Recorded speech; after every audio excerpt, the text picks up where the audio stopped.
आज की क्लास में हम लोग देखने चल रहे हैं अमेरिकन इंग्लिश सेम। ठीक है, आज हम लोग बात करेंगे इसके बारे में कि ये इंग्लिश कैसे अलग होती है जो हम लोग इंग्लिश बोलते हैं उस वाले इंग्लिश से।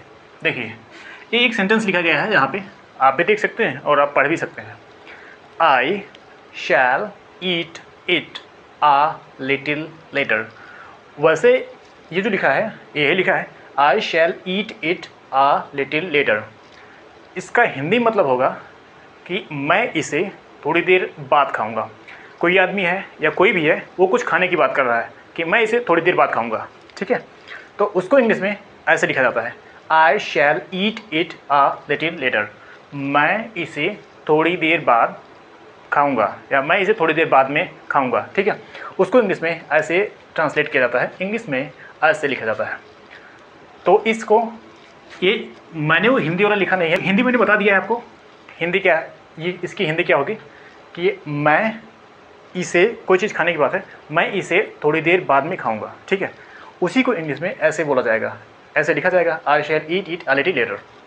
अब इसको और सेम चीज़ मैंने यहाँ पे लिख दिया, I shall eat it a little letter.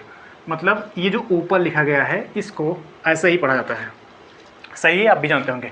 लेकिन अब बात आई अमेरिकन इंग्लिश की कि अगर इस स्टाइल में कोई बोले, कोई अमेरिका वाला बोले, या फिर हम लोग कोई भी अमेरिकन स्टाइल में, अमेरिकन इंग्लिश में अगर कोई बोलेगा इसी लाइन को, तो वो कैसे बोलेगा।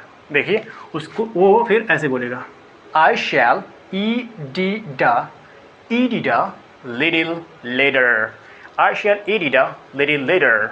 आई शैल ई डी डा लिटिल लेटर।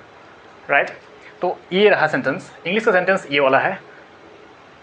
और इसको अगर पढ़ा जाएगा तो ऐसे बोला जाएगा, I shall eat it a little later. मैं इसे थोड़ी देर बाद में खाऊंगा। और इसी को अगर अमेरिकन स्टाइल में बोला जाएगा तो ऐसे बोला जाएगा, फिर इसी लाइन को अमेरिकन स्टाइल में ऐसे, I shall eat it a little later.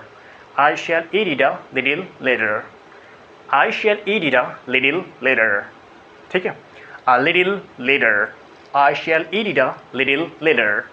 Later मतलब ये कि लेटर, लेटर जो लिखा है ये लेटर बन जाता है, इधर से लिटिल लिटिल हो जाता है, और ये सब मिला के ई डीडा हो जाता है।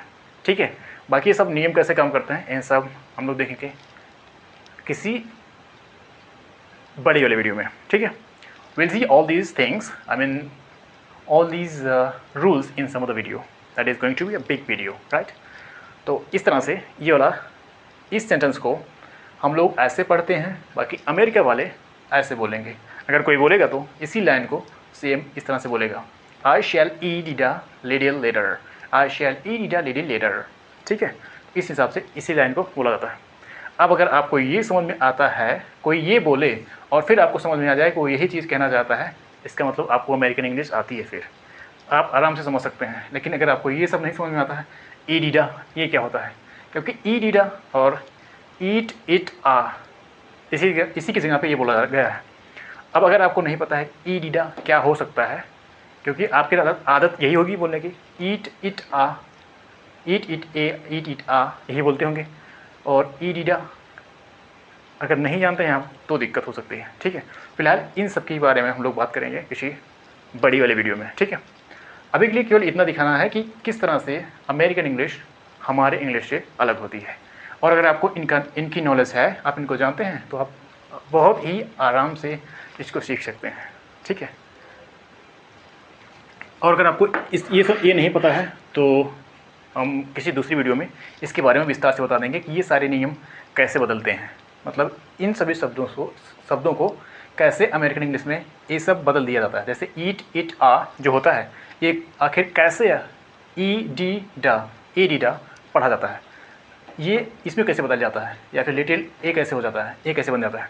इन सभी नियमों के बारे में हम लोग चर्चा करेंगे किसी दूसरी वीडियो में। ठीक है, इसमें केवल इतना बताना था कि किस तरह से आखिर अमेरिकन इंग्लिश हमारी इंग्लिश से अलग होती है। ठीक है, तो आज के लिए इतना ही। Will meet in some of the video, take care and good bye.